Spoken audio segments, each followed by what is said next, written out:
Comrade Dipankar, हम लोग शुरू कर रहे हैं meeting.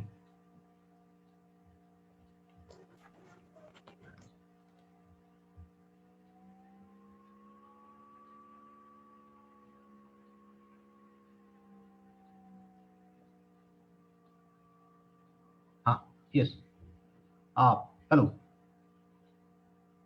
Welcome you all for this sixth lecture in the Democracy Dialogue series.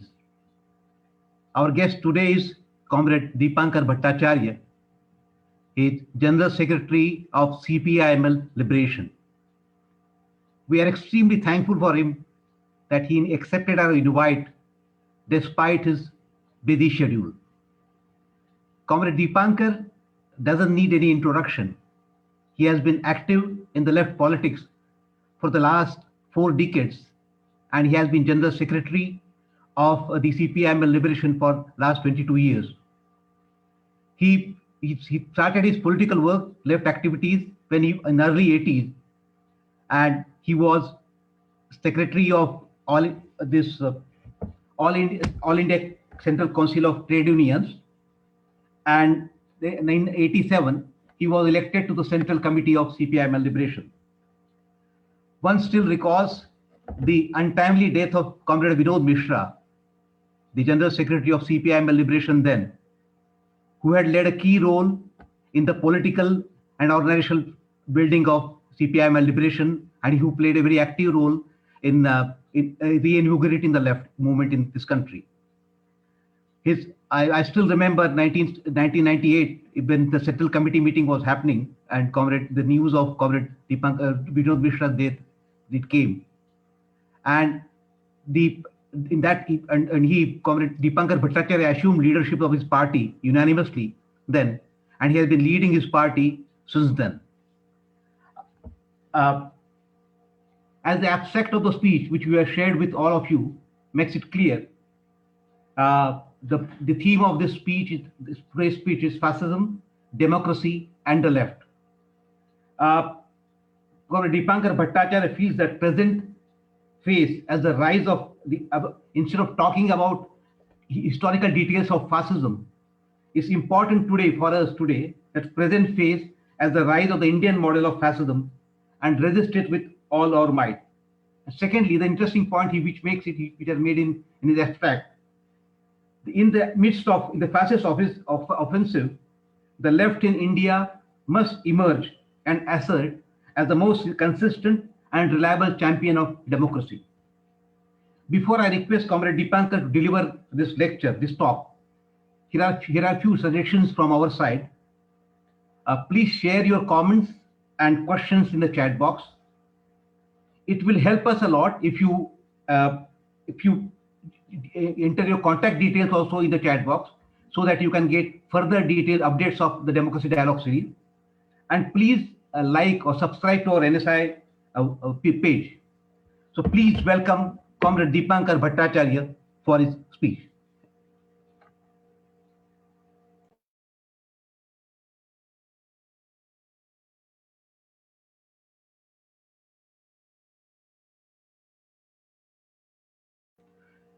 Comrade, you are mute.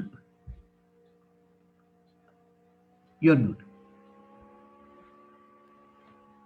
Please. Yeah, am I audible now? Yeah. So, thank you, Comrade Subhash, and a very good evening to all of you listeners. It's really an honor for me to be invited by your organization for this lecture on this important topic. And as you rightly remembered, the journey of our party and Comrade VM's untimely demise. So in fact, 18 December, I still remember the Central Committee meeting when he passed away. And this 18 December, every year 18 December, we observe it as Sankalp Divas in our party to renew our revolutionary pledge. And this year also, we, across the party, across India, we did again renew our pledge. And today is just 2 days before today. So anyway, I will try and speak for maybe some 40, 45 minutes. I hope that's okay. I mean, then we'll have ample time for discussion. You can talk for 1 hour also, comrade. Please. 1 hour. 1 hour is a bit Okay, please. too long for me, but okay, yeah. Please, please. I think, in fact, thank you again for suggesting the topic. I think it covers important points which are of utmost concern to all of us today. I think all of us who observe Indian politics closely and who also participate in this whole process of democratic movement, I think all of us have this common feeling that now we are passing through a phase which has absolutely no parallels in Indian history, I mean, in modern Indian politics. So this is a completely unprecedented kind of thing. And a few features, they really stand out. And I think there can be absolutely no debate, no confusion about any of these features. Number one is the growing and very complete open mockery of the constitution, of the parliamentary democratic system, subversion of our institutions, which is very rampant.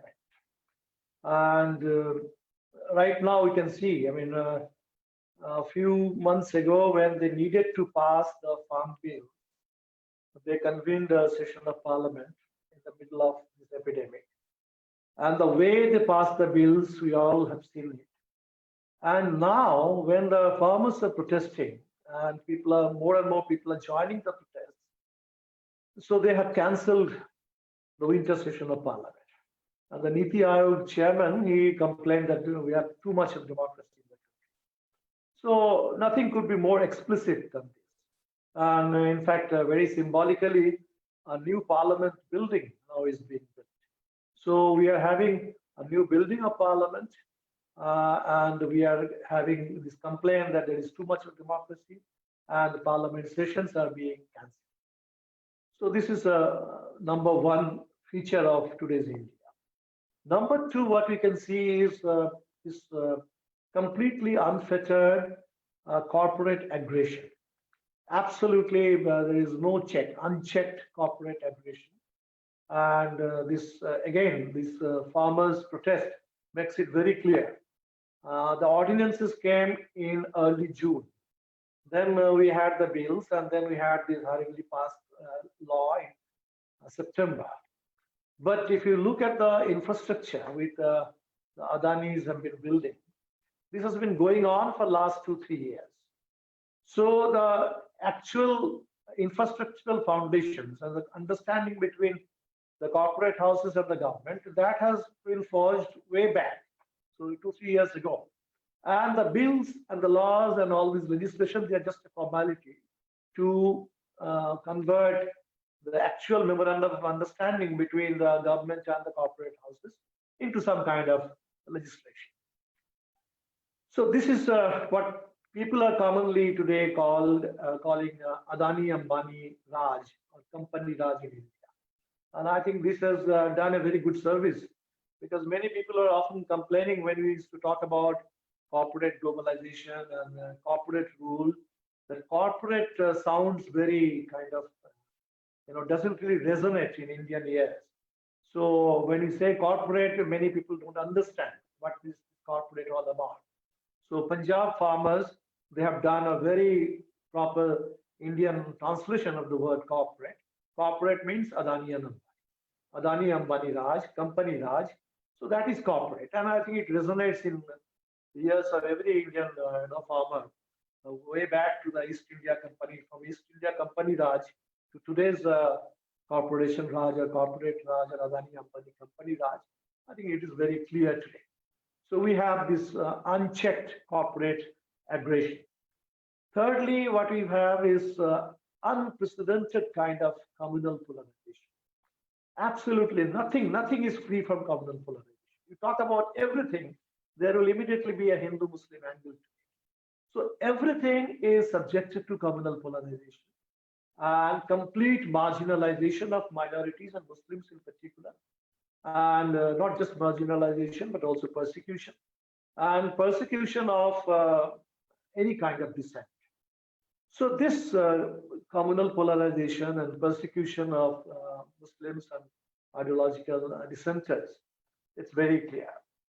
Then we have a new discourse of nationalism, where the government becomes the nation. It's the Modi government which knows the best what is good for the nation. So if you are critical of the government, then you are considered to be anti-national.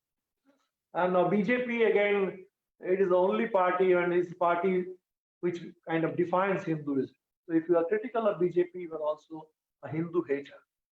So this kind of definition, so if you are critical of the government, then you are anti-national, you are part of the Tukre gang. And if you are critical of the BJP, then you are, by definition, a Hindu hater, you are an anti-Hindu. Now this discourse, this we and they, I mean, this is again very, very symptomatic of our present situation. Now, these are all things, and then we have the mob lynching squads, the kind of privatization of violence. It is not just the state which monopolizes violence today, but you have all kinds of private militia rampaging Indian streets. So now these are all features which define the present central government, the present political juncture in the country, the Modi rule, so to say. And I think we can, I mean, there can be no debate about it, no doubt about it. But if you add up all these features, they add up to something which in history we used to know as fascism. So way back in the first half of 20th century in Europe, it was called fascism. Now, of course, I know that many people still probably they are debating whether we should call it fascism in India or should give it some other name. But I think fascism, of course, I mean, it gets different names in different countries. So fascism is the original term. It's the generic term. By the time it kind of unleashed itself fully in Germany, it had already got a new name. So it was no longer fascism, it was already Nazism, National Socialism. And those were the days when probably it could have been nothing else but some kind of socialism, because socialism was so fashionable in the early 20th century. So I think it's very clear that fascism will get different names in different contexts, in different era, different situations, different national kind of background. So in India, you can call it anything. I think it doesn't matter really. You call it Moditwa, you call it Hindutva, call it even Acharyan, call it by any name. So just as Shakespeare says that rose, call it by any name, it will be as fragrant as a rose. So call India's fascism by any name, but the fangs of this fascism and the venom of this fascism, it is unmistakable. So I think that's why I prefer to call it, if we have any problem with the word fascism, let's call it the Indian version, the Indian model of fascism, and give it any name, but let's not miss the essence of it. Let's not miss the content of it, which is absolutely unmistakable today. Now, this, I think,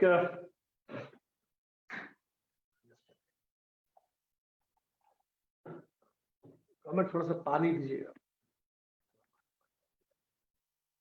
So I think what we should now do is take a quick look at the trajectory of the rise of this whole Indian fascism. And this trajectory, of course, it goes back to nearly 100 years. So the trajectory of this Indian fascism, it begins with the inception of the RSS.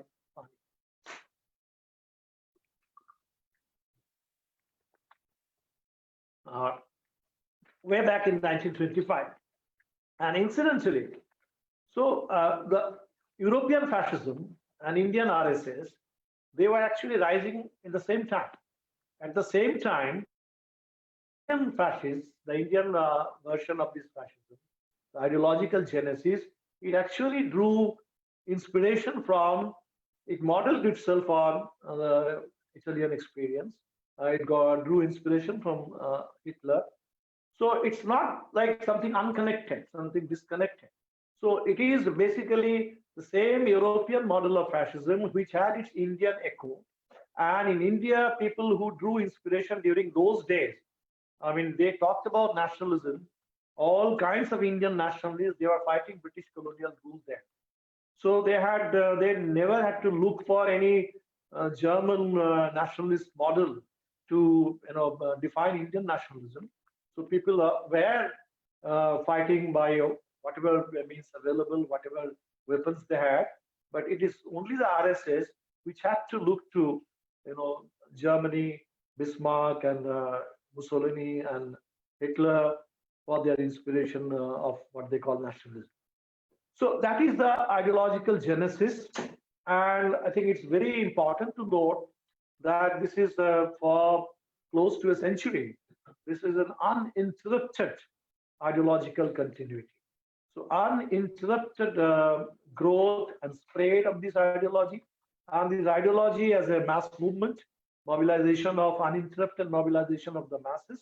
So I think this is a very crucial thing in understanding today's Indian fascism. Often many people will talk about a lot of aspects of Modi government, but they will miss this whole RSS history, of century-long history.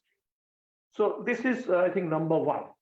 And of course, the only thing is, during the freedom movement, the RSS was a marginal force.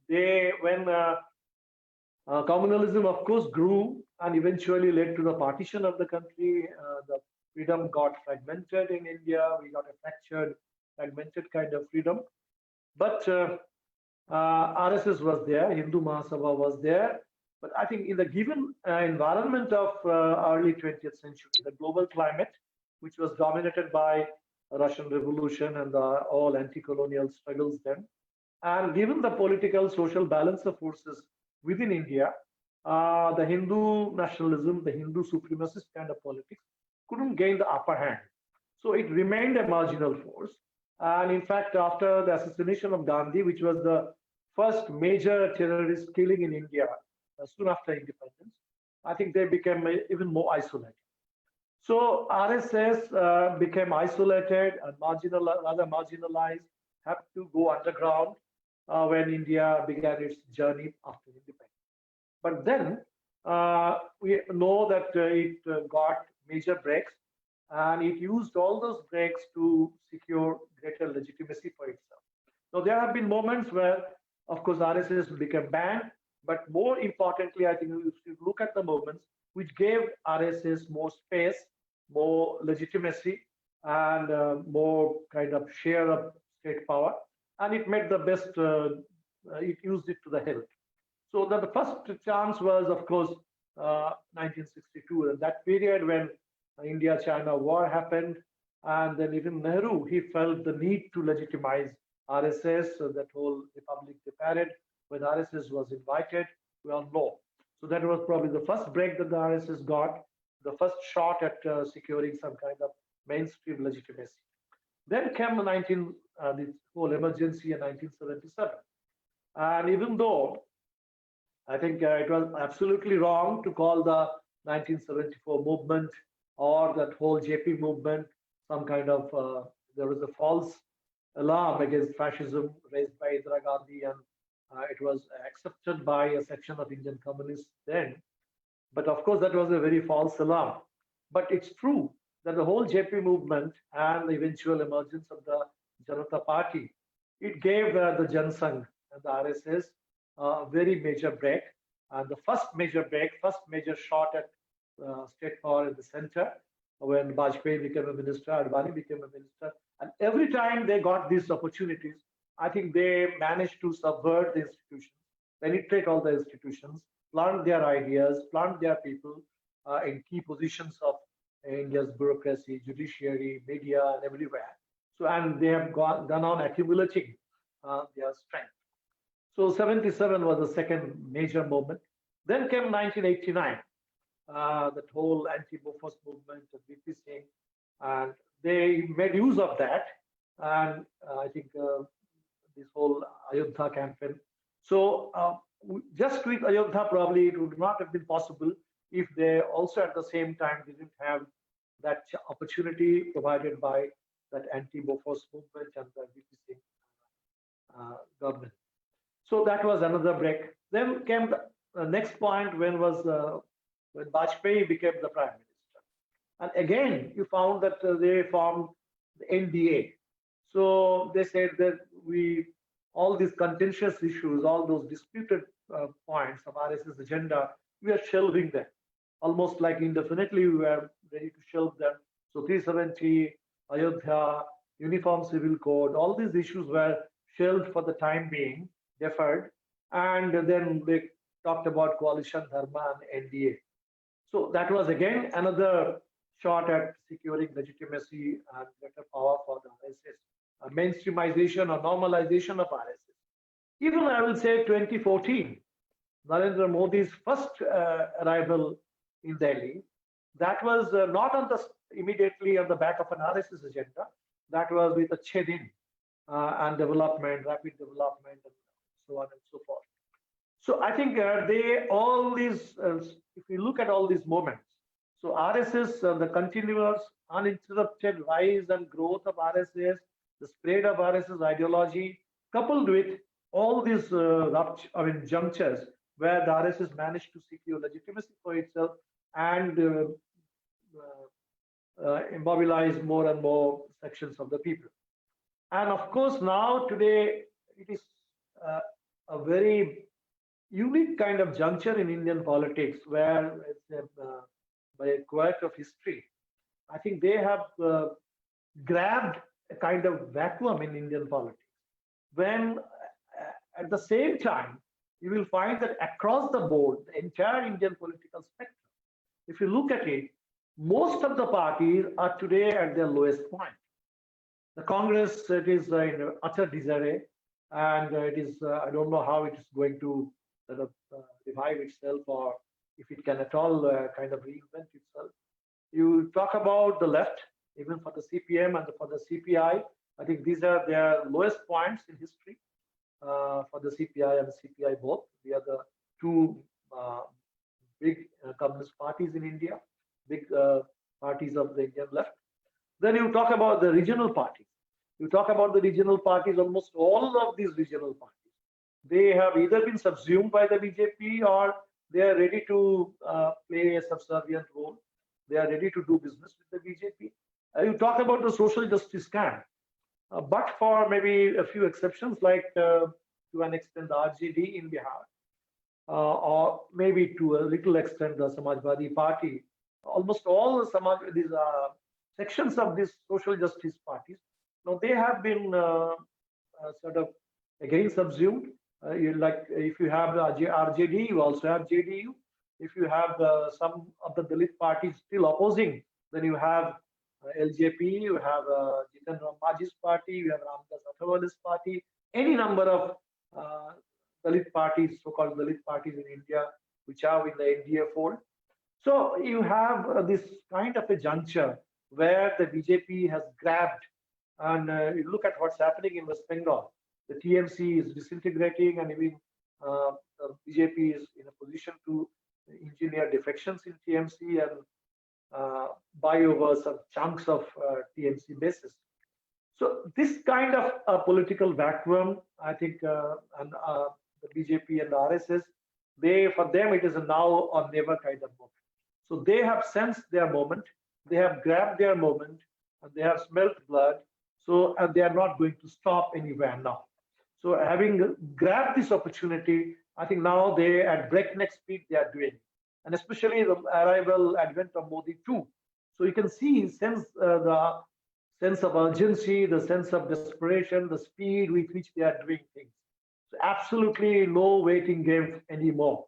So look at the economic things, privatization, corporate capture of agriculture, privatization of railways, the restructuring of banks, the entire financial sector, Kashmir, Ram Mandir, everything.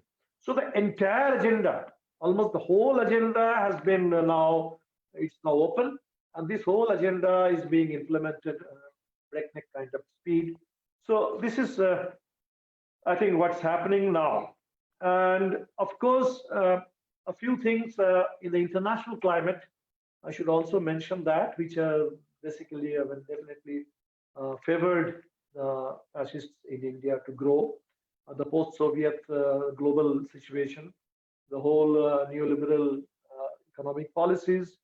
So you have a lot of the BJP work, which actually, for example, if you talk about the corporate plunder and corporate aggression today, so every time we are reminded that it is the Manmohan Singh who actually started it. It's true. It's the economic policies that started in 1991. So all the things which the Congress started, BJP has the ready-made platform. So all that they have to do is to just take the next quantum jump. So take the next leap and take it to a totally new level. So there is, of course, privatization and privatization. So there can be some kind of regulated privatization somewhat, and there can be completely unchecked kind of privatization, which is happening now. So, and then the third thing is the global climate of Islamophobia. And after Soviet collapse, and especially 9/11 and after that.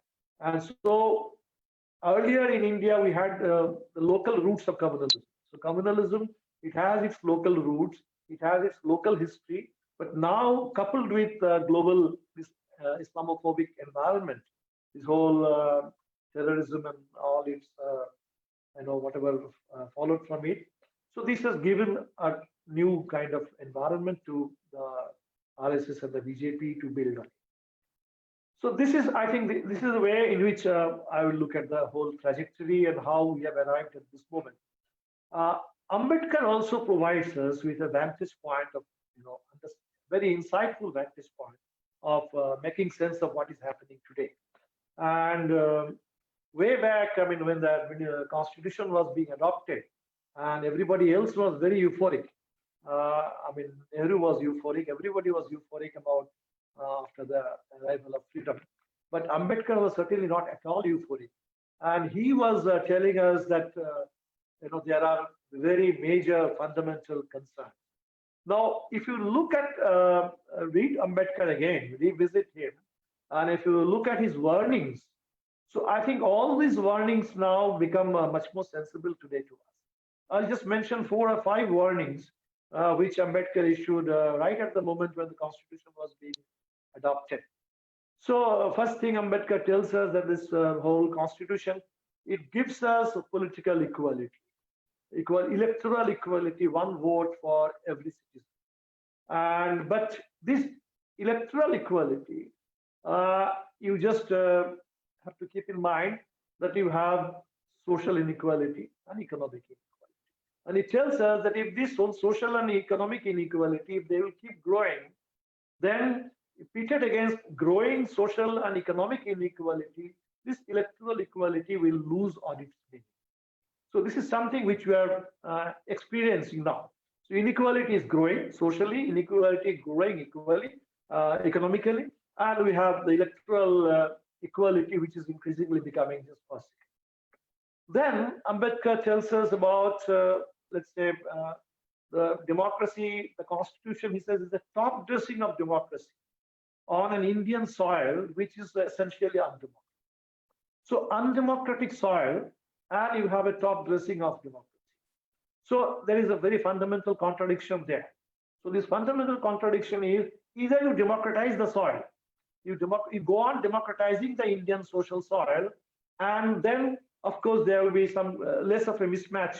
So, but if you don't do that, if the social soil is not democratized, then definitely the undemocratic social soil and the economic, the constitutional top dressing of democracy, this contradiction, it won't survive for long. So this contradiction will then be resolved in a very fascistic way, where that undemocratic social soil, this will completely throw away the Constitution, which is what is happening today. So that whole social soil, this is democratization of social soil, which Ambedkar emphasized and which have remained neglected in India. Then Ambedkar tells us about, bhakti. He says bhakti in politics, religion, it can be a road to salvation. But bhakti in politics, personality cult, hero worship, that is the surest way to dictatorship. that is the end of democracy and the surest invitation recipe for dictatorship, which happened partly during Indira Gandhi's period when emergency. Indira is India and India is Indira. And today, of course, it has reached an altogether new level. And finally, that very explicit warning, which Ambedkar says that if India is ever to become a Hindu Raj, then that will be the greatest calamity to befall India. And he had, of course, his own experience, and he knew what he was talking about. He knew that within Hinduism, the social history of Hinduism, there has been complete social slavery, and so I mean the Brahminical domination, the caste order. But unfortunately, in India, even Ambedkar was never really accepted as a freedom fighter. So the way we always defined our freedom movement, so you look at any textbook, you talk to anybody about freedom fighters, they will name everybody else, but Ambedkar will be conspicuously absent. Because in our understanding, freedom was all about freedom from imperialism, how to end British rule. So maybe Ambedkar didn't say much about how to end British rule. So he was focusing more on what will be free India like, what will be the kind of the constitution, what will be the society like. And even Bhagat Singh was doing the same thing. Bhagat Singh was, of course, telling us both how to achieve freedom. So he had his own way of winning freedom. And he was telling us what kind of society, what should free India look like. So Ambedkar too was telling us that. So now these were Bhagat Singh and Ambedkar. So I think often we think that these two visions are probably separate visions, and they two are two totally different streams, and the two can never meet. I think it's probably not historically correct. So there was a period in Indian freedom movement when Ambedkar was leading the ILP, Indian Independent Labour Party. So Ambedkar had formed a Labour Party in India, Independent Labour Party, where he was saying that the casteism, I mean the Brahminical domination, Brahmanism and the bourgeois rule, capitalism, are the twin targets for India's working class movement. So for the Indian proletariat, Ambedkar has his own way of looking at the proletariat. He had his own definition. But I think that was the best period, the most potent period after Bhagat Singh, 1940s, 30s and 40s. Not just what the communists were doing, but the possibility when communists and ILP, they were fighting together in Maharashtra for the textile workers. And Ambedkar was fighting for all those progressive legislations for the working class, the labor laws. So, but somehow it was short-lived, and it's very unfortunate that eventually the two streams became totally different. But I think today, to fight fascism, we need to again somehow revisit Ambedkar and again reimagine the Indian left movement and bring together these two streams where the social, even Phule for that matter, he talked about social slavery. So that social slavery, the Ambedkar talks about annihilation of caste. And when he talks about annihilation of caste, I think that's a very, very important cardinal principle.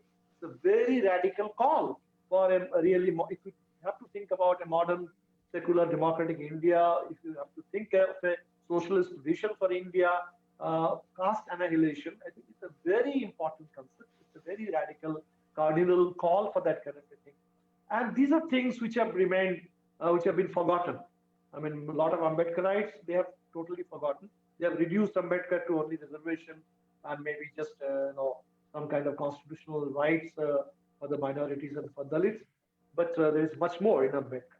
So I think now the real thing is, so if you look at historically, what happened is during the freedom movement, we had all these important visions. So we had Bhagat Singh, we had Ambedkar, and we also had, let's say, RSS and Hindu Mahasabha. They were never part of the freedom movement, but these were the visions, ideologies which also grew, which also were born and grew in that same environment, in that same period. Now, what happened is in 1947, India arrived at some kind of a balance between the two.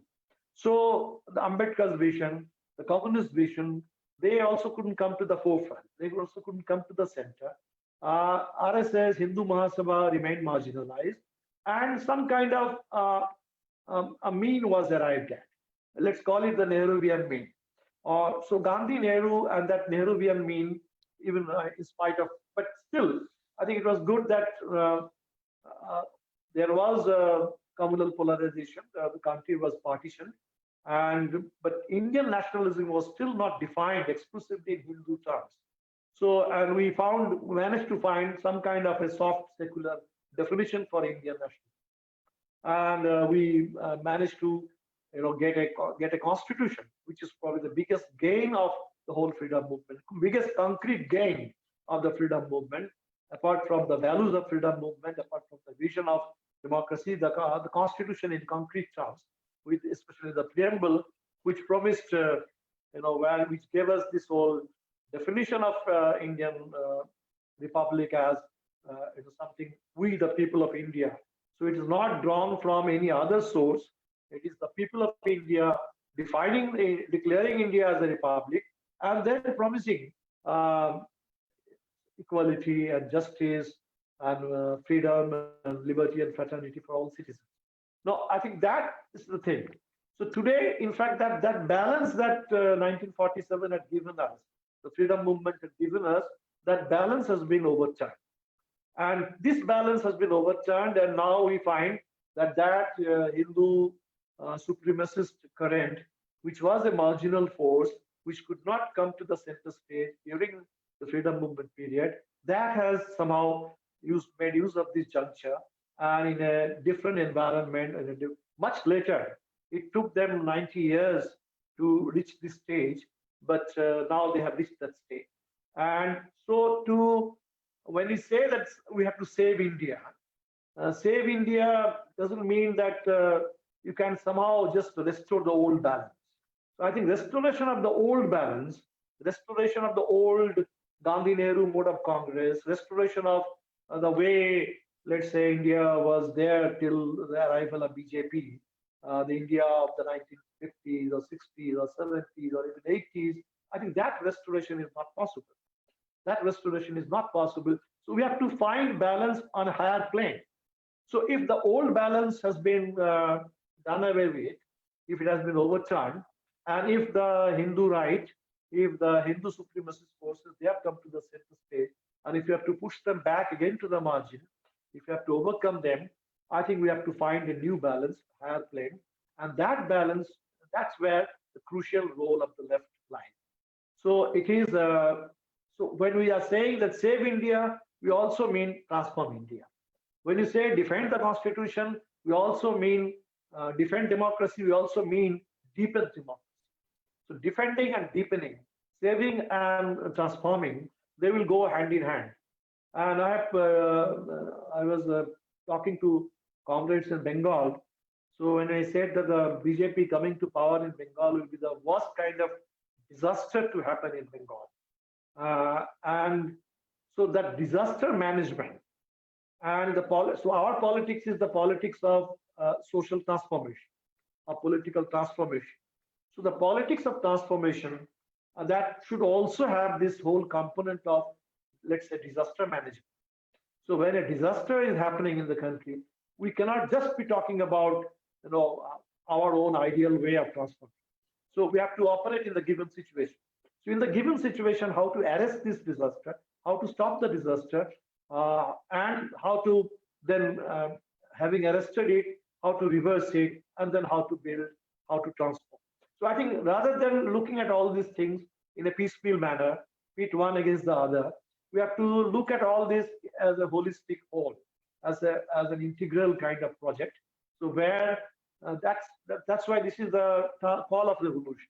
So the call of revolution, when the call of revolution can be when you are faced with a revolutionary situation. If you think that you have a revolutionary environment, so you go for the revolution. And when you are in the face of a fascist counter-revolution, you find a fascist kind of project, complete threat of fascist takeover, then you do everything possible to stop that takeover. So that is as much a revolutionary act as anything else. So a lot of people will just think that, well, this is just some kind of reformist act, or this is just some kind of pragmatic or some very opportunist. And often people say that you are making compromise on your ideology when you are talking about disaster management. And let's say we join hands with RJD, with even the Congress in the electoral battle in Bihar. So many people ask me that you are actually making compromise on your ideology. I say absolutely not. We are actually answering the demands of our ideology. This is what the ideology demands. This is not a compromise on ideology, because if you just say that ideology is something which is only which is valid for you only in revolutionary situation, so how do you face a counter-revolutionary situation? So an ideology which only talks to you about revolution, which doesn't tell you how to fight against fascism, how to oppose and resist the fascist takeover, I think that's a very incorrect, inadequate, and very mechanical way of reading an ideology. That's not what the ideology tells us.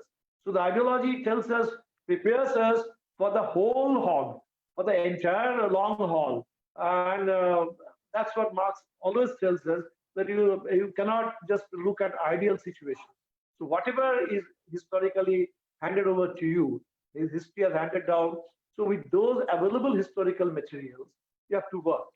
So I think this is why that is the demand of the ideology today for the left, for the Marxists, to find our fate in the situation and emerge as the biggest defender of democracy. Now, that's, of course, one big thing. So today the battle is on various planes. And before I come to, I'm almost coming to the end of my talk.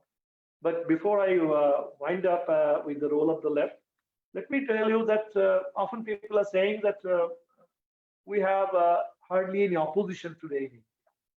So if you look at the election results, if you look at the assembly proceedings and parliament proceedings, the presence of opposition in the parliament and the electoral arena, of course, it will appear true that there is a very limited kind of opposition space.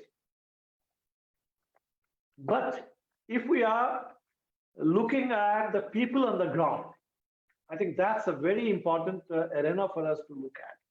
So ever since Narendra Modi came to power in 2014, so there has been absolutely no dearth of people's resistance. And in fact, I think that's the biggest, most reassuring point about India's current politics and the future of Indian democracy, that the people have been on the ground. They have been fighting. They have been resisting. And all sections of the people. For example, you look at the students, look at the young India.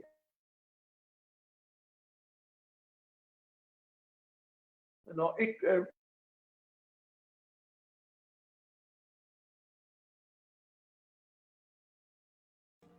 Comrade, आपकी आवाज नहीं आ रही. Sorry. Comrade Dipankar, we are not able to hear you. I think there is some problem in the internet connection. It appears. Resistance. Please. From JNU, from universities, and our comrades actually came up with this whole slogan, "Naye Bharat ke vaste, Bhagat Singh Ambedkar ke raste." So that ideological movement, which is like something like the May 4th movement, let's say in Chinese revolutionary history. So the students, youth, the JNU, the Jadavpur, the Jamia, the universities, it started as some kind of an ideological awakening among students.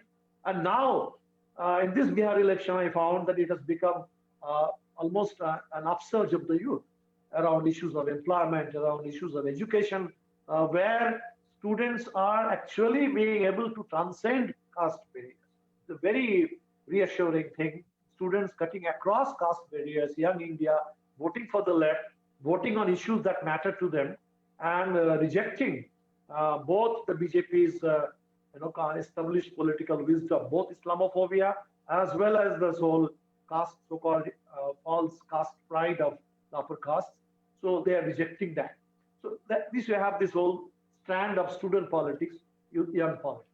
Then you look at, let's say, the farmers' movement, of course, after the Mandsaur police firing, the way the farmers' organizations came together as an all-India platform, and then a sustained movement. In fact, had Pulwama not interrupted, not intervened, probably we would have seen the Lok Sabha election in a different way.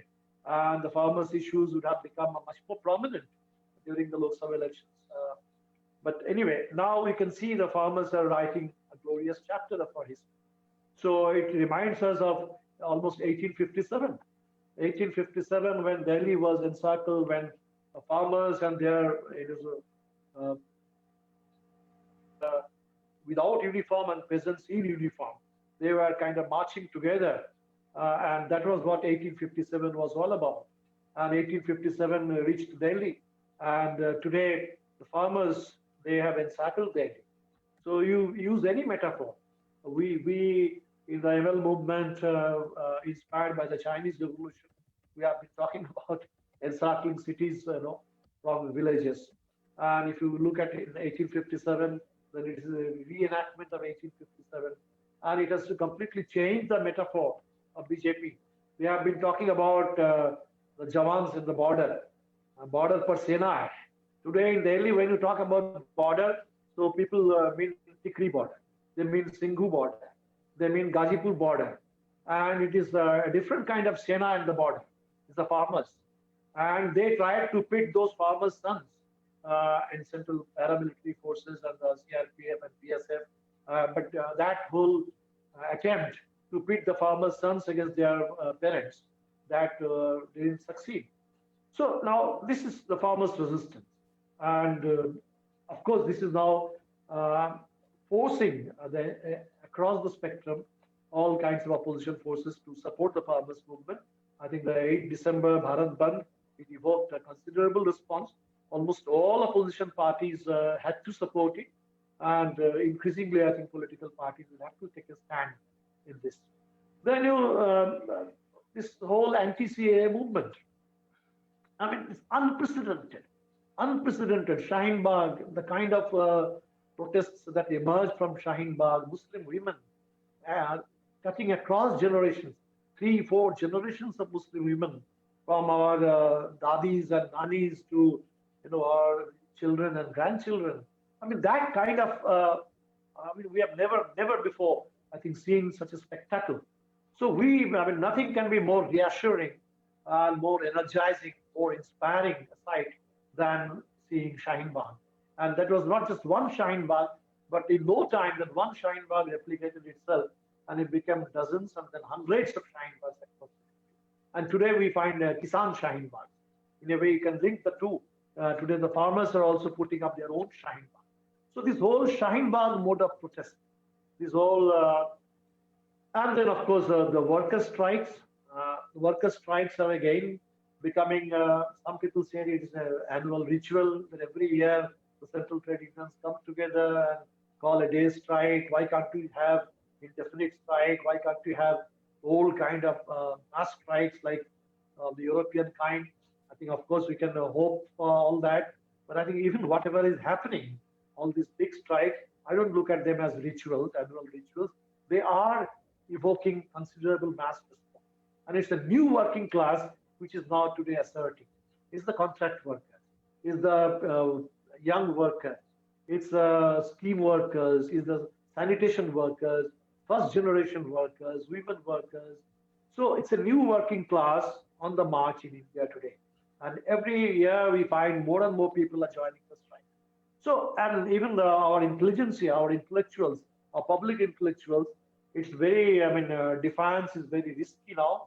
Often you have to pay with your life, as Gauri Lankesh had to do, as many of our rationalists had to do, and as all our, from Gautam Navlakha, Anand Teltubre, and Sudha Bharadwaj, Barbara Rao, they are all in jail today. So, but they are going to jail. They are ready to take the lives of their risk. But our public intellectuals, I think, even though the media in India is very weak, and I thank Punjab farmers for having identified, their targets well. So they have targeted the Modi government, they have targeted Adani Ambani Company Raj, and they have also made pinpoint in the Godi media this kind of vulgarization of the mainstream media. This is certainly an important target today. But having said that, I think we must salute all our media people and all our intellectuals, academics, who are actually, showing us the courage to say the right things, taking truth to power, and taking every risk. So अभिव्यक्ति का खतरा उठाना जिसको कहते हैं, जो जोखिम उठाना. So they are doing that because the freedom is never free. It doesn't come free. It comes with a cost. And if you celebrate freedom, if you want to value our freedom, you must be prepared to pay all its costs.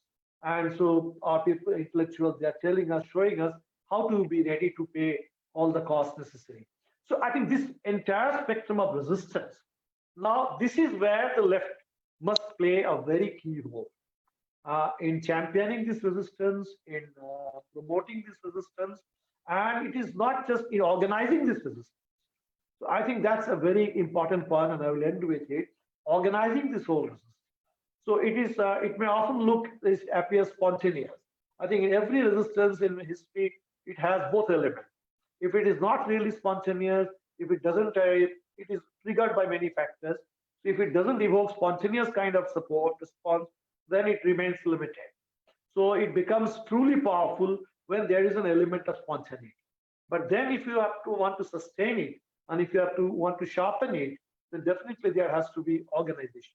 And today, because if we look at this whole Modi rule only as in terms of Modi's personality, so-called charisma, or whatever, his oratory, his jumlas, then we just look at only part of this. So, and some people think that if only we could have another Modi, some kind of different Modi. People used to talk about revolutionary Gandhi earlier, that India needs a revolutionary Gandhi. India, maybe tomorrow, people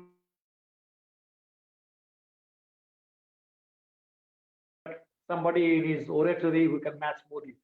There are actually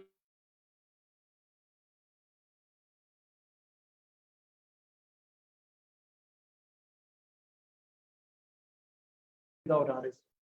So, and RSS today, it has, whatever used to go with the communists, the kind of painstaking work, that kind of grassroots connect, that kind of, from away from the limelight, away from the social media, away from all this publicity, you go on year after year, go on working in the villages, in the workers' colonies, and they are, of course, doing it for their own purpose. They are to spread rumor, to spread hatred, to spread lies, but they are doing it for their own purpose. But they have copied, they have perfected what the communists should have done.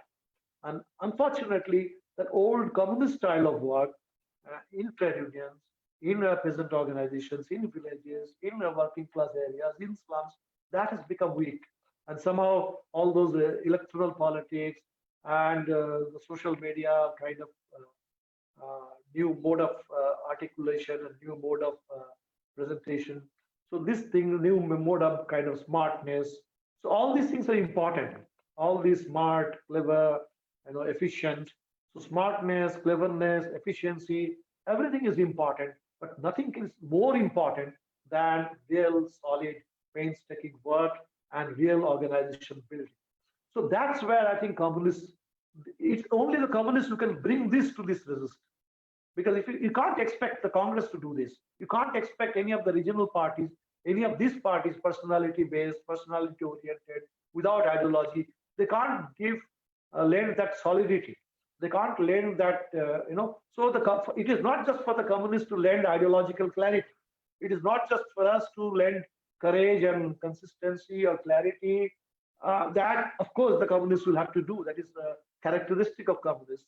And many others are also doing it. But I think what is most crucial that the communists must bring to the table is that solid organization, that kind of tenacity, that stubbornness, that stubborn resistance. So I think once we start doing that, and to do that, I think we have to, again, even globally and even theoretically, we have to slightly reimagine communism.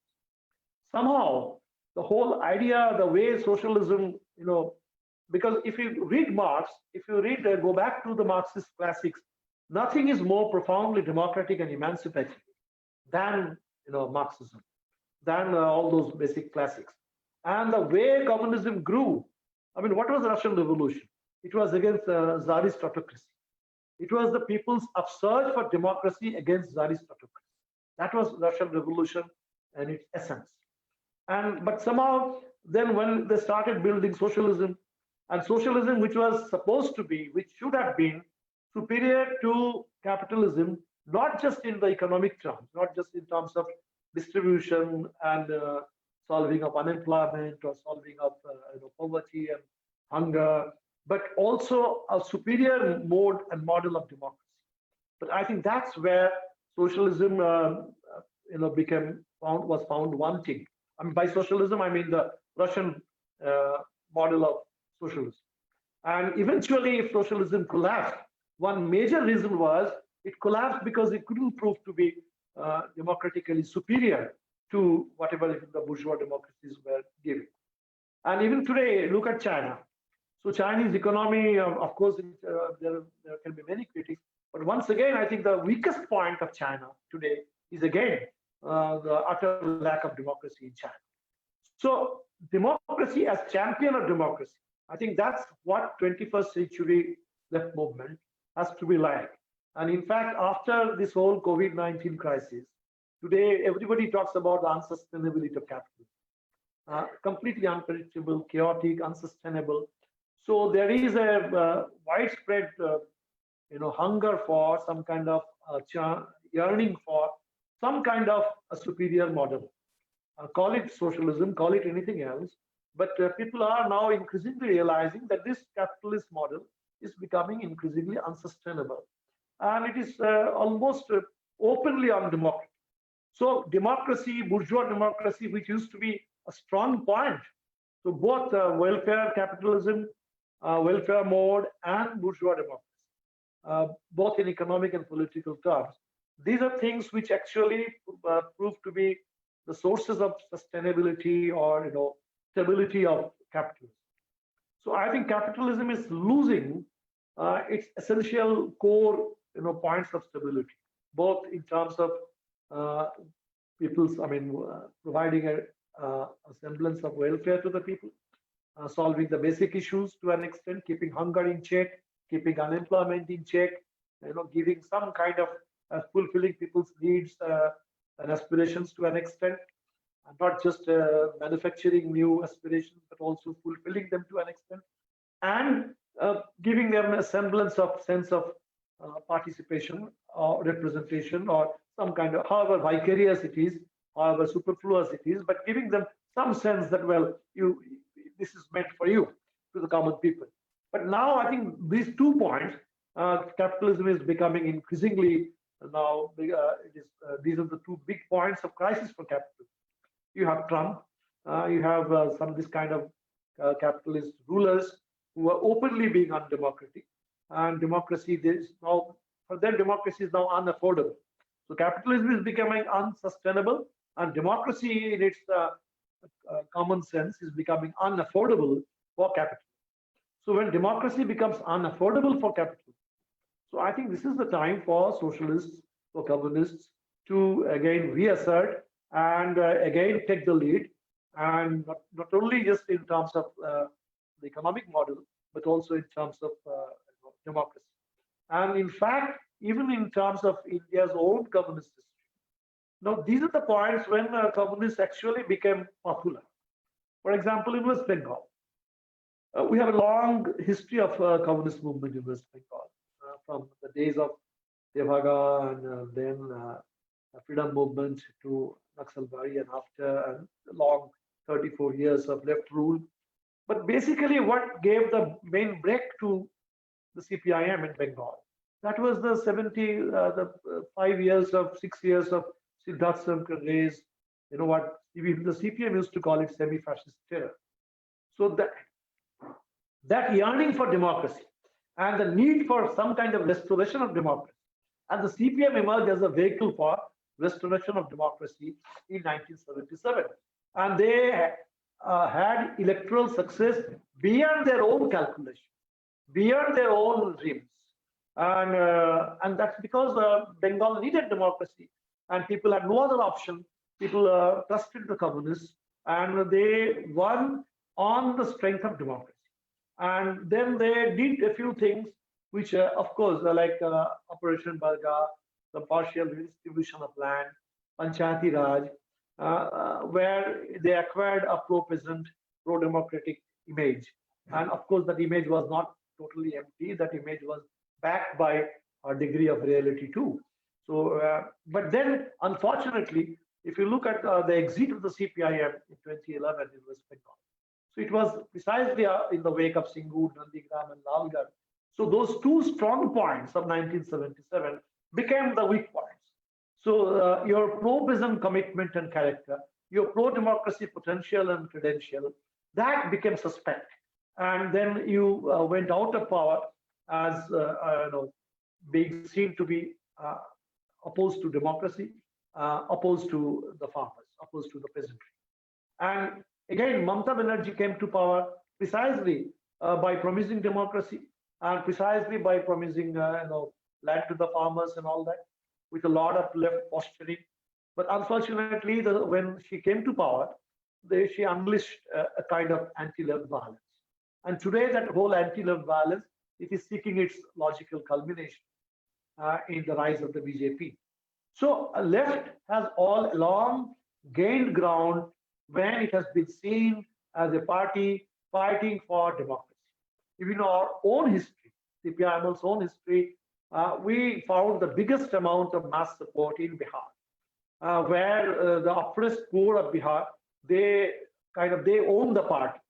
So it is not that the party, from outside went to some villages of Bihar and tried to inject some kind of revolutionary ideology in the people. No, that's not how it works.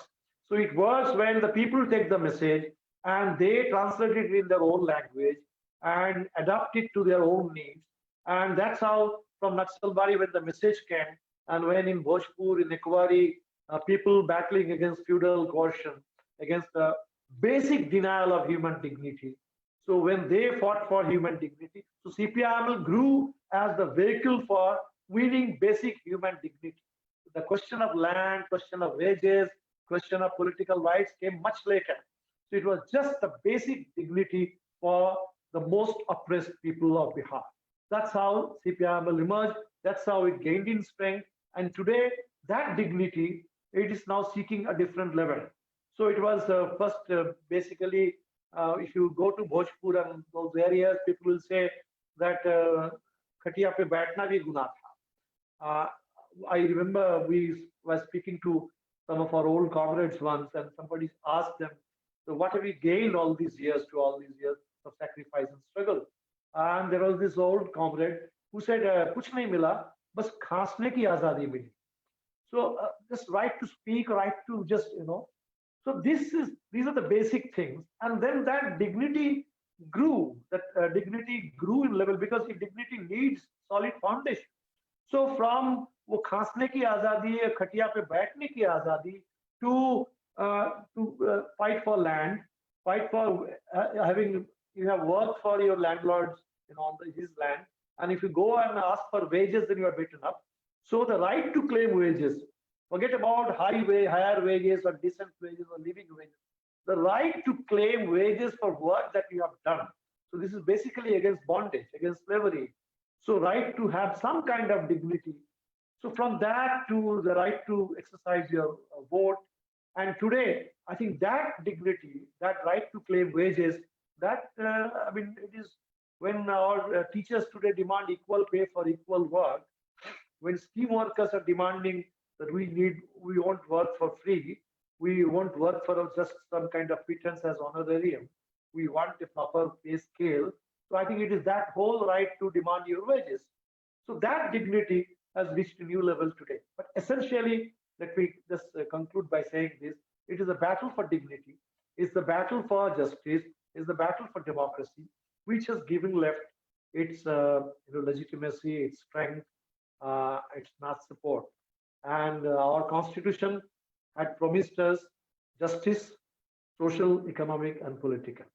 And today we have the BJP, we have Modi government, which is going on inflicting injustice, social, economic, and political, which is delivering disaster after disaster, social, economic, and political, which is what fascism is all about, which is the Indian model of fascism. And against this, I think left should emerge as the bulwark, as the champion of fighting for democracy, for securing all those goals, visions enunciated in the preamble of the Constitution. And that's why I find it quite reassuring that the preamble to India's Constitution, if it has popularly emerged as some kind of a manifesto of our times, if people are reading the preamble and that has become the common manifesto of all the people's resistance developing in India today, I think there is nothing really ritualistic or legalistic or formalistic about it. I think this is probably what Ambedkar had in mind, that the soil is getting democratized. People are, something we got probably without really understanding what we got. We got a vote without having even asking for it. In many European countries, even in America, they had to fight for this whole franchise for decades to get the right to vote. In India, we got it as part of the freedom movement package.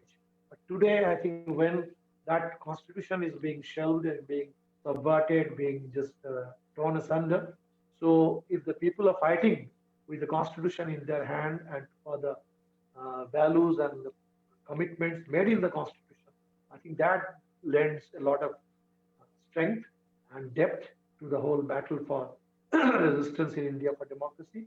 And in fact, that's what socialism and revolution and the entire communist movement, for me, it's all about. So this is where the situation has brought us today. And I just hope that all sections of the left, we can come together in understanding this juncture. And of course, we are often much lamented and much divided. So I don't really know. So the division in the left, it is there. And some people think that first let us resolve the programmatic differences. I think it never works that way.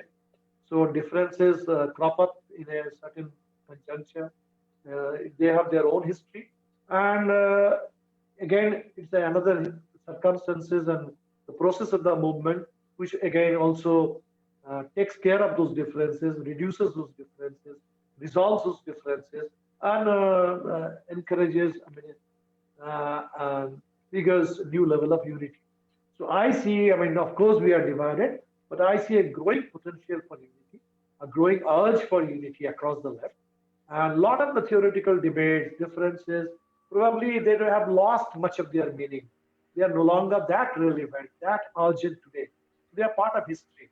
So whatever is of urgency today, so that sense of urgency, that sense of purpose, that sense of the present, because after all, when we say we should have a sense of history, but we don't really live in history. We learn from history. History is a big reference point. And if we don't learn, then we are condemned to repeat it. But we live in the present and fight for the future. And so that's why, rather than being bogged down in all those old debates and all these historical kind of references, and I think if we can really fight for the future and pull together all our strengths. So let's build on our strengths and pool our energies and resources together. I'm sure the left in India is really vibrant enough. It has the potential, it has the power, it has the history, and it has the mass support in spite of having lost so many elections, and probably the vote share has gone down. But even, I think, as the Bihar has shown, as I think in many other places we can still see, that it is possible for the left not just to fight in the arena beyond elections, but also in the electoral arena and create a space. So all these different battles, there can be growing synergy. We can bring them together, and the left can be the champion of the anti-fascist resistance. So I think that's what I had to share with you. And if there are questions, of course, I'll be happy to answer. Thank you very much for this thought-provoking presentation, comrade. Your presentation made very valid points, and the idea that left revisits its old formulations, and left should understand this moment. I think very interesting points you have raised in your presentation. And before I take up the questions which are there, I would invite Comrade Ravi to make some initial comments, and then we can begin the discussion. Comrade Ravi. Uh, uh, Yatindra, can you please, Anuha, please? Yeah. Thank you so much, Comrade Deepankar, for a very insightful, very comprehensive lecture, very wise words. I think, it is difficult to find anything or find much, in your statement at all to disagree with. It's very heartening, very encouraging, very inspiring for us to hear what you had to say. Thank you for accepting our invitation to speak here, and thank you for once again for very wise, very insightful lecture. I have two curiosities, so to speak. One is you spoke about the social soil. Fascism often gets talked about, at least in our left circles, more in terms of systemic crises, more in terms of monopoly capital, more in terms of in an arena. Do you see, even though there are, you have, I am kind of repeating partly what you said, the importance of social soil. For example, it seems to us culture plays a big role too, without denying the role of systemic crisis. Under the same monopoly capital and under the same crisis, it seems that Germany and Italy were more likely to have fascism than UK or some of the northwestern countries. But without going into, these are not, my curiosity is very practical. When you say that social soil plays a role, do you see a large scale intervention from our side, from left in the social soil prior to revolution? Revolution and socialism sort of changes the social soil. That is part of revolutionary goal. But before revolution happens, before we reach our final battle, do you see in our conditions of India today, left can have some large scale strategy to intervene in the social soil that often runs against us? So that is one curiosity. The other curiosity I have is about the way you said the role of left. I agree with you that the Nehruvian mean we cannot return to, India cannot return to, and always one has to find a higher ground of equilibrium. But left today, do you see left can play that kind of role on that future higher equilibrium? And if not, what does left have to do with itself in order to make itself capable of attaining or capable of playing that higher role in that higher equilibrium? So I will not take more time, and I'll just put these two curiosities. I know these are large subjects, and maybe in future we will be lucky enough to have you again to give separate lectures on these topics. But if you could say a few words on these two curiosities. Thank you. Thank you again. Should I say something now itself, or should we wait for? Please go ahead, comment. Okay. I think to your first question, the answer is of course yes, a very emphatic yes. I would call it the clearing of the soil. So the democratization of the soil and the clearing of the soil. Now, if the social environment is, let's say, hostile, if it is adverse, if it is not conducive to the growth of the left, to the growth of, let's say, class struggle. So definitely, I think, as Marx tells us, that you have to deal with whatever you have got. So you have this imperfect situation. So you have to deal with it. So that's why I think, for example, in Bihar, what we have been doing, as I said, our basic battle for dignity. So many people thought that this is just a caste war that we are waging. We always said we are not waging a caste war. This is not just Dalits versus this caste or that caste. It is not that. So it's a very important plan. So I think class struggle, if we even go back to Communist Manifesto and all the basics of Marxist writing, so class struggle itself has all along been, it has never really been only economic. It is political, it is ideological, it is social. Class is after all a social category. Class is not an economic concept. It is not an economic term. So often that's why when Marxists and the left, in a very mechanical and economistic manner, they started reducing class struggle to some only economic kind of struggles. So the entire social arena, other people came and started saying, well, so they Marxists, they don't understand society. So they started telling that we don't understand religion, we don't understand caste. So I always said that no, it's not that we have neglected caste, or in fact, we have neglected religion, we have neglected culture, we have neglected class. We have not understood class, we have not understood what class struggle really means, unless we take care of every aspect of class struggle. So that aspect of class struggle, I think this clearing the social soil is very important. So whatever needs to be done, and there is no absolutely no stage theory. There is no this doing this thing first and doing that later. All things will have to be done simultaneously and without, because we cannot expect the, I mean, for example, the bourgeois thinkers.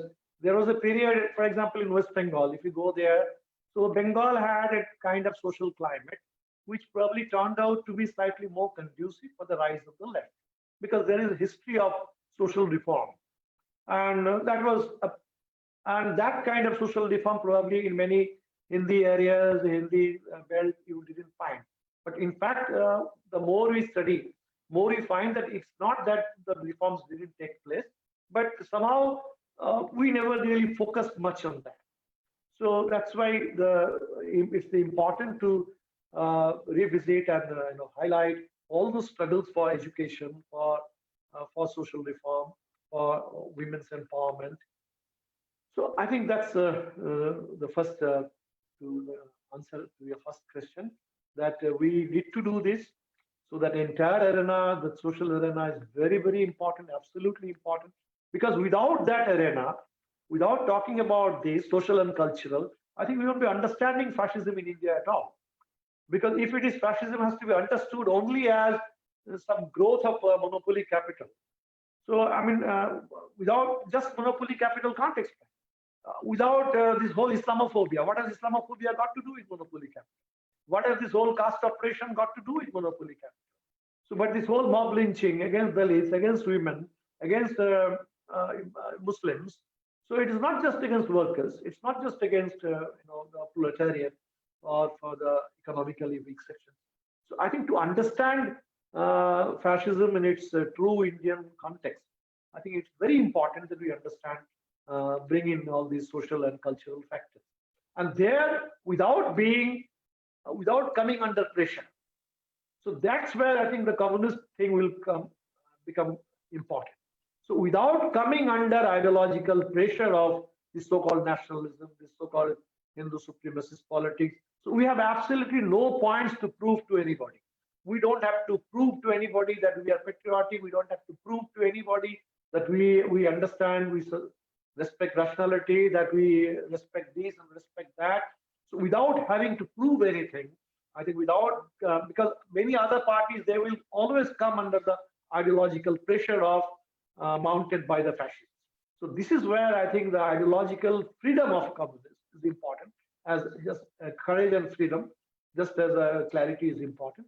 But we need to pay our fullest attention to this. And the second point is, again, I think answer will be quite similar, because the communists will have to play a role both. I mean, of course, we are not really nationally strong enough to play a very key role in terms of, let's say, electorally as the center of some kind of an opposition today. So maybe we'll be, so to say, a beat player a big player in the electoral arena. But I think without compartmentalizing all these roles, if we look at our role as some kind of an integral thing, then all these things are important. So there are things which only the communists can do. There are things which no other anti-fascist trend in India, I can't expect them to do. So all those things we will have to do. But there are many areas where probably we'll have to work together with a lot of other trends. So all kinds of ideas. So as I said, it's that kind of a united front. So it's a united front thing and the independent assertion of governance. So I think again the two go together. The two need not be pitted against each other, and the two should facilitate each other, should promote each other. Like in the freedom movement, we had, as I said in my talk, that basically there are a whole range of ideas, a whole range of trends and tendencies working during the freedom movement, and where the communists, of course, had a very important role to play. They were quite powerful, especially in many areas of India, but also as an ideological current within the freedom movement. But today, maybe we are not that powerful, and because everything has turned right. So it's a very skewed system today. There is a, sorry. We have with us Anand Phadke. He belongs to Shramik Mukti Dal, and he has been in the left movement for the last more than 4 decades. And he has participated in some of our meetings also, and contributed to our discussions also. So I would request him to share his comments or share his questions. Anand Phadke. Anand, you are able to hear me? Yeah. Please. Thank you very much for a very excellent overview of the whole issue of Manduvadi corporate Raj that you have made in short time. My only comment is that, yes, we communists have to be consistently democratic and champions of democracy. But however, our track record is somewhat contradictory. On the one hand, there have been excellent examples of valiant fight for democracy. But then it is many times said that you are a Democrat when you are in opposition. And when you come to even governmental power, you cease to be a Democrat. And this has actually happened many times, starting from Soviet Union, difficult conditions, to China, to West Bengal, Singur, as you mentioned. So the track record is not very consistent. And therefore, when we build an anti-fascist front in India, our credentials of consistent champions of democracy are not exactly very consistent, and a lot of work will have to be done to win the confidence of people who are not communists, but they are very clearly anti-fascist. I think that is a big task, and some critical self-thinking is also needed within the left, especially people of our kind like you. I think you have indirectly hinted at that, but I think there has to be something like a much more clearer, not in this session, of course, but at least an internal understanding that our track record is not exactly one party rule, for example. Do we champion one party rule?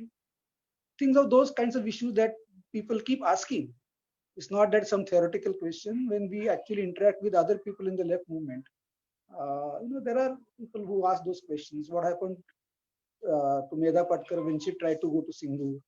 All those things everybody knows. And these are not some distant things that happened in Stalin's time. There have been many things which have happened recently also. Or people will argue that, yes, your trade unions should be democratic and they should not be on party lines. But most of the trade unions within the left are along the party lines.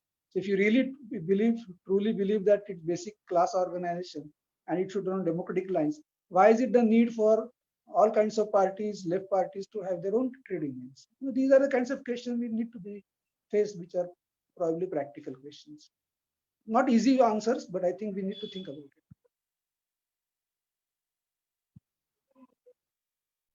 Would you like to please come? Would you like to add, comrade? Comrade Deepankar, you're mute. You're mute. We're, please. Yeah.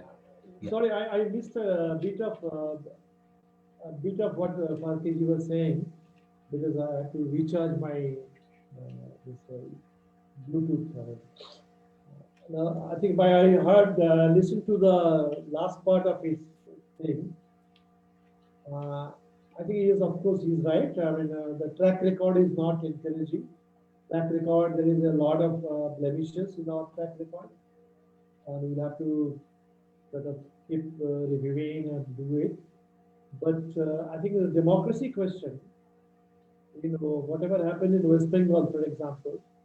So I think I'd just like to remind you that if the left in power in West Bengal, they were doing Singur, if they were preventing Medha Patkar, there were also the left which were actually fighting with the Singur farmers.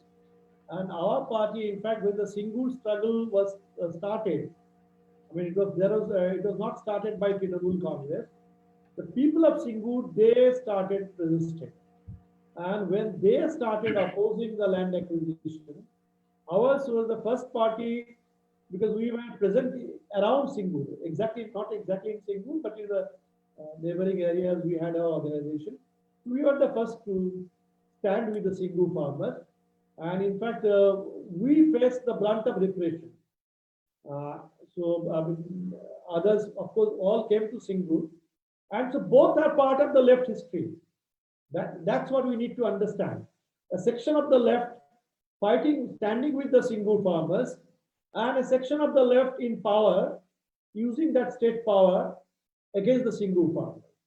I think now, without getting into a big debate, let's acknowledge that when we talk about the left, it's not a monolithic thing. Within the left, all these strands, all these currents are present. And of course, this is a constant kind of conversation and battle we have to go on, which is said self-criticism, so that the left emerges as more democratic, more pro-people, and more consistent with the ideas of class struggle. That's all. If there is any lack of consistency, any lack of kind of commitment, so the only answer can be that you become more committed and you become more consistent. There is a question from Mr. SSP Singh. What is your prescription to defeat fascist Modi regime in this political scenario? What is your prescription to defeat Modi regime?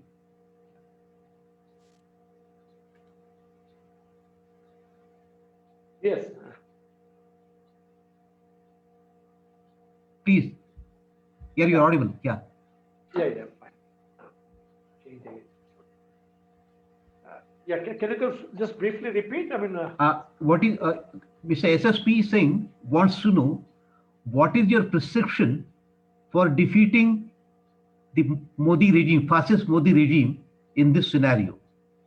I think whatever is available now, as long as there is still democracy available, as long as, am I audible? Yeah. Okay. So as long as you have these provisions still in India, so every attempt should also be made to try and try and see if it is possible electorally to get rid of this government, to stop it. And so far, of course, we have not been successful, but that is also an important point, important task.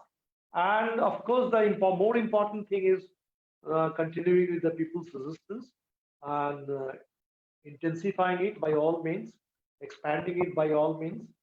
And as we often say, remind ourselves that fascists come to power through elections by making use of bourgeois democracy, but that's not how you can get rid of the fascists. So it calls for something more than the normal electoral procedure. So let's try and see, how the history pans itself out in India. So we have to be prepared for that, but let's not make it like some kind of an axiom, because there is fascism, and so in India how exactly the fascists, because how exactly Hitler would have ended had there been no Second World War, had there been no Red Army, and had it not happened that way, that can become a matter of speculation. So there are different ways in which fascist rules have been brought to an end in different countries. So how exactly the Modi Shahi will be brought to its end in India is something that we will have to, you know, experience, witness, and organize. It's our job to do it.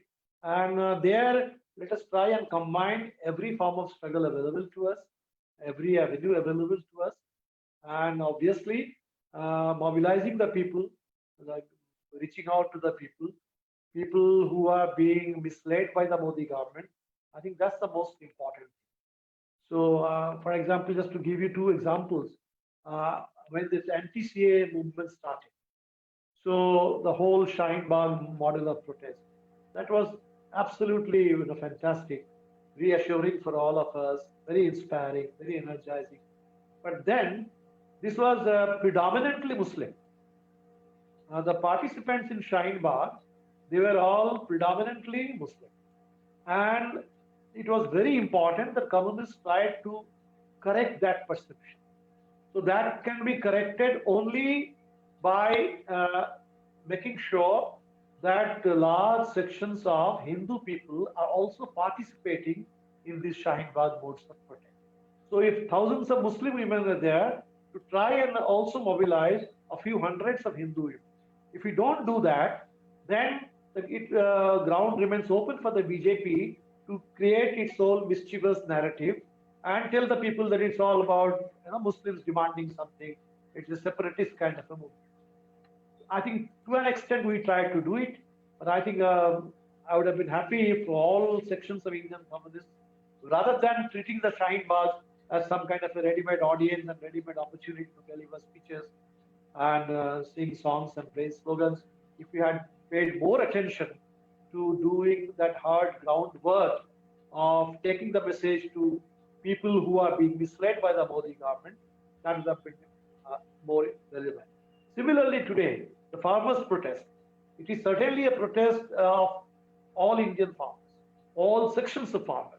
But today, suddenly you will find that all these years we have been blamed that peasants are a community, and it is the communists who are discovering classes within peasants. It is communists who talk about rich farmers, you know, kulaks and middle peasants and poor peasants and landless peasants and so on and so forth. And today, when we are talking about a farmers' movement, suddenly the BJP tells you that it's the rich farmers' movement. It's the Punjabi, you know, pampered kulaks. It's their movement. And these are people who wear jeans and eat pizza and speak in English. It's their movement. So culturally, socially, by every means, they are trying to again mislead the broad sections of Indian peasantry. So I think now again we have this job on our hands. How do we explain to the poor landless peasant in Bihar? How do we explain it to the poor landless peasant in Tamil Nadu that it is this whole battle against these three farm bills? It is not just the Punjab rich farmers battle. It's equally a battle of the landless poor who's battling for food security, who's battling for minimum wages, who's battling for a small piece of land, or maybe his rights as a sharecropper. So this is a very important task to do. So even when we are talking about the ongoing developing resistance, I think there are crucial areas that need greater attention, that needs greater emphasis and hard work. So rather than just celebrating the way the resistance is shaping up, because if the resistance remains slightly lopsided, if it appears to be slightly lopsided, then the ground is open for the BJP to spread all kinds of distorted messages and mislead the people. So I think the important thing for us is to deepen the resistance, spread the messages far and wide, make it loud and clear. So these are areas where I think within the same battle, there are different jobs that people should be performing at the same time. And that's where I see a different role for communists in these resistance struggles. We have with us Shuddhavarata Senagupta. He is a radical scholar and journalist. if he's able to hear me, I would request him to share his comment and raise question. Siddharth, please. Yes. Yeah. Thank you, Comrade Dipankar. Very interesting to listen to you. I have one question which is to do with what I think is probably the options left to this regime. I think there will be sooner or later, over the last year, we've seen this, a greater attention to the attempt at doing militarist adventures in the neighborhood. The reason I'm saying this is that there are many similar struggles going on in Bangladesh and Pakistan, even in Iran, of farmers and workers.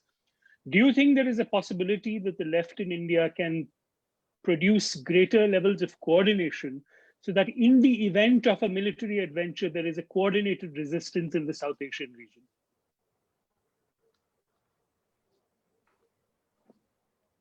I think you've made a very important point, because this is precisely, I think these are the escape routes that they are probably looking at.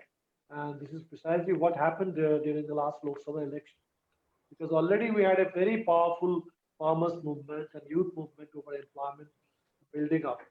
And then Pulwama happened. The entire discourse changed.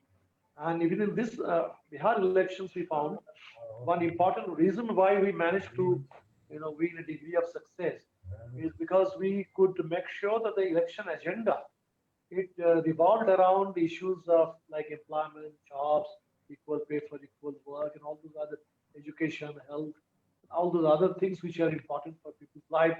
The BJP tried its level best to talk about Kashmir, to talk about Ayodhya.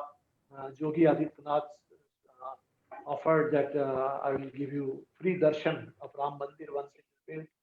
So, and they said that, well, people are demanding land and houses, shelter rights in Bihar. And they were promising that now that Article 370 has been done away with, you can go and buy land and buy plots and buy flats in Kashmir. So they were trying their level best to talk about all these things, but somehow we managed to ensure that the people didn't allow the BJP to run away with the election and to divert the agenda. So certainly, I mean, as the resistance grows, the BJP will definitely try. And here, better coordination within the left in India, within the left in South Asia. I think greater understanding is very important. But unfortunately, right now, I think forget about battling against this kind of military adventures. But even the threat perception about the BJP, that's again, I think, not really uniform among the left. I'm pretty finding very disturbing that even in West Bengal, for example, a state which we commonly associate with the longest legacy and glorious legacy of the left. And unfortunately, that's one state where the people treat the BJP, many people are treating BJP as an unknown quantity. And they are willing to give the BJP a chance just to see, I mean, how it looks like, what it feels like to have a BJP government. And we have had a left discourse there, which doesn't distinguish between the BJP and the Trinamool Congress. And even now, when the debate has become so sharp, there are people who are constantly telling us that these are two facets of the same coin, and so on and so forth. So I think the first thing should be, I think, commonality about the perception. Whether you call it fascism, call it not, call it by any name one like. But let us understand the gravity of the danger. What are the things at stake? And then once this common threat perception is there, let us try and unite in terms of, not all can do all kinds of things. So without belittling one particular mode of resistance, one arena of resistance, so let us give respect to all people the way they are trying to do. So that mutual recognition, coordination, this will be very important. And then certainly, I mean, I think it will be possible for it is not just for the left to do it. I think once, for example, look at the farmers, how brilliantly the Punjab farmers, when they are here, now the BJP cannot try and tell them that the border means Sena hai or kya hai and all that. So there's no way you can fit the Punjab farmers the army against the Punjab farmers. So this is, I think, once we grow, all these possibilities, let's remember that all these possibilities are also there.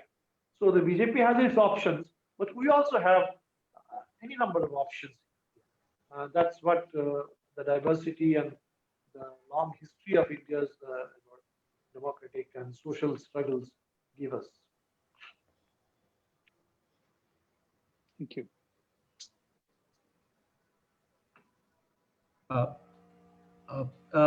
My query is that, comrade, my personal query, why things have come to such a pass in Bengal, sort of say Bengal or any where the left was so dominant once, and now you have a possibility of a right-wing force emerging, is on the ascendant. So what lessons we can draw from it? What went wrong with our practice, or the left practice, or understanding of things? I think probably many things have really gone wrong, and unfortunately they have gone wrong around the same time, at the same time. And all these wrongs, they are kind of converging, militating in favor of the BJP. As of now, I can see three things. It is not just for the left which has gone wrong. Three things which are going in favor of the BJP. And one is the anti-left kind of politics which has been unleashed.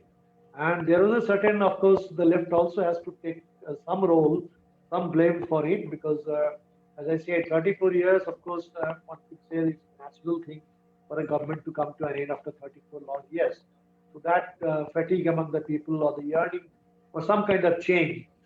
So, okay, but beyond that, I think there are major mistakes committed by the left government, especially towards the end, which discredited the left government and created some kind of fatigue among the people. And so that anti-left thing, both the anti-CPM, that anti-incumbency still continues. And of course, the TMC and now the BJP, they are trying to consciously, deliberately give it a very anti-left kind of direction.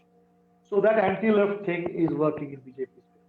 Then there is the anti-TMC, anti-incumbency against anti-TMC rule. And not just against TMC rule, against Mamata Banerjee's kind of image and style. So it's somewhat similar to the kind of ridicules that Lalu Yadav used to face. We had any number of differences or opposition to Lalu Yadav, but oppose him on policy matters, on principles. But that kind of elitist, snobbish kind of rejection of these kind of leaders. So Mamata Banerjee, of course, in Bengal, Bhadralok, there are a lot of people who can't tolerate, and so there is an anti-Mamata thing too, and then the anti-Muslim Islamophobia, and Bengal, it runs deep. This whole communal polarization, it runs deep, goes back to the freedom movement in Himalaya. So all these things are currently militating in favor of the BJP and helping the BJP. And unfortunately, I think 2011 to 2016, the first 5 years of Mamata Banerjee, I think the CPIM let these years go waste. Because the first is when attacks started on CPM offices, CPM brands, and there was little bit of attempt to resist it. And that gave the first kind of incentive, first bit of excuse to move towards the BJP for safety, for protection. And probably the CPM thinking was that, well, they didn't bargain for it. They didn't think that things could change so drastically.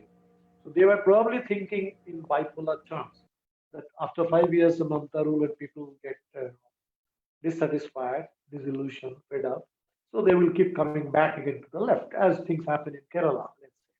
So Bengal will now go on the Kerala model line. But what actually happened is, meanwhile, 2014 happened, Modi came to power, the whole political landscape changed, and it changed in Bengal too. And so now it has become kind of a very inexorable kind of a thing. And very unfortunate that the CPM vote share has gone down to only 7% in this 2019 Lok Sabha election. So that huge vote share, close to 50%, which the left had, which was kind of the inheritance, collective inheritance of decades of struggle. So that inheritance, it was our duty to protect and safeguard that inheritance, develop that inheritance. But that inheritance has now been frittered away like anything, and left like yesterday or day before yesterday when Suvendu Adhikari joined the BJP, you heard that one CPM MLA, one CPI MLA also joined. It's not just TMC or Congress. So that kind of erosion, that kind of desertion, which is very disturbing, very unfortunate, but that has also happened. But anyway, whatever has happened has happened. So now what is important is we need to acknowledge it and stop it. So we are trying our level best in Bengal now. Of course, we don't really have the kind of organizational muscle or electoral influence that we have in Bihar. Bengal is not comparable at all. But still, with our limited strength, we are trying to sensitize, because we believe that there is still a strong, big left liberal constituency in Bengal, and there are any number of people who are really disturbed by this whole prospect that Bengal might go the BJP way. So but this voice was muted, and somehow this whole consciousness was numbed. So we are trying our best to make this voice strong. And secondly, to try and develop an agenda in Bengal, like in Bihar, so that the election doesn't become a very, something just limited to only what the state government is guilty of. So, because now it really is irrelevant, the kind of centralization that is happening in India, the way the Modi government is bulldozing every state government, there is a little bit of federalism left. So you talk about every issue, it's essentially the blame must lie at the center's doorstep. So you talk about COVID, you talk about lockdown, you talk about privatization, you talk about unemployment, you talk about agrarian crisis, you talk about education, so everything. So I think that's why it's very important in Bengal election to make sure that not just the TMC government which should be held accountable, but more importantly, the Modi government should also be held accountable in the Bengal election. So the election is to hold both these governments accountable. So if we can do that, and the election becomes less about just somehow getting rid of this government or that government, this kind of Modi versus Didi kind of binary, the BJP versus TMC kind of a binary, and if people's issues can come to the forefront, then I think some degree of rationality, some degree of sense will be restored, and that will give you a different kind of electoral outcome. So, and probably the left can regain a bit of its lost. So it need not be. Right now, it appears to be a bipolar election where the left Congress combined appears to be a very distant third, going by 2019 results. Going by 2019, the left Congress alliance, of course, the alliance also didn't take shape. So it appears to be a very distant third. We in CPIML, we are not part of this left Congress understanding. We are in an independent capacity there. But our attempt will be to try and make sure that even let the Bengal election become triangular, to be truly triangular. If it becomes truly triangular and not just a bipolar election, and if people have the option, people are told that the main job is to defeat BJP, so they will know, who is the best bet in which constituency. I think with that kind of a clarity, singular kind of approach, and with stronger organization on the ground, it should be possible still. But of course, it's very keeping my fingers crossed about Bengal, because the margin the difference was only 3% in 2019 Lok Sabha, 43% for the TMC, 40% for the BJP. That was the kind of difference you had. And of course, in Bihar and Jharkhand, we saw that the Lok Sabha and assembly elections are, of course, different ball games. In Jharkhand, just 6 months before the assembly election, the NDA swept the Lok Sabha elections, but then they lost power in the assembly election. In Bihar, we came so close to defeating the NDA, almost. But then we must remember that in Jharkhand and Bihar, it was the NDA which was in power. And additionally, in Jharkhand, it's an Adivasi kind of state, and it had an Adivasi chief ministers all along. But BJP tried to impose a non-Adivasi chief minister, and so there was an additional anti-incumbency for the Govardhans. And that's why it became probably slightly easier for us to isolate the NDA and develop that kind of electoral resistance. In Bengal, it could be the other way around. People might think that this Lok Sabha election was a semi-final, and the final is being played now. So it might be still be seen only in the Bengal context. But still, I think it should be possible, given the current climate of farmers' movement, the growing crisis in the country, and the expanding frontiers of people's resistance. If we could lend this, Bengal could absorb a bit of this heat and energy and inspiration from all these struggles, then the election battle could still look different, and the agenda could be slightly different, and it should still be possible. And not just in Bengal, I think Assam too needs to get rid of the BJP government, because in both these states, the BJP has been really playing havoc. This is the last question for today's discussion. Shramik Bhattacharya ji wants to know from you if it is possible to have a consortium of all left political organizations in the country to further people's protest in a more organized manner. I think it should be possible, and more than possible, it is necessary. And if it is necessary, then we should also find ways to make it possible and feasible. Of course, it has been difficult, but I think some better coordination is happening now. I think, let's say, 10 years, and especially after the arrival of Modi, we have greater understanding, better coordination. But all it calls for is greater respect within the left, mutual respect, understanding. So whether it's a big party or a small party, somebody specializing in a particular arena of, let's say, left movement, somebody only in the working class movement, some people doing work only on the cultural front, some are doing, say, the grassroots, some peasant struggle. So I know, but there are a lot of prejudices and a lot of kind of preconceived, fixed ideas about different sections of the left among all of us.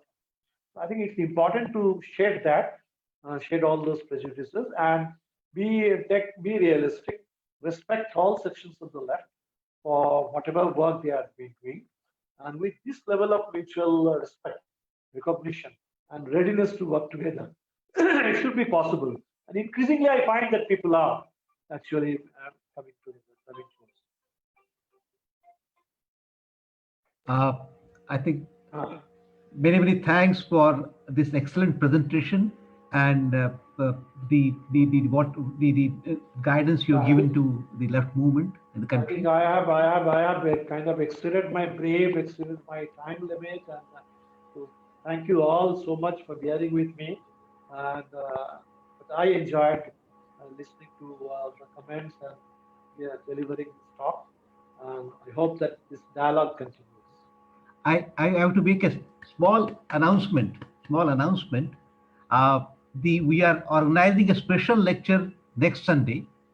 Dr. Jaya Mehta, who is a leading economist, we have invited her to speak on the farmers' movement and the related issues.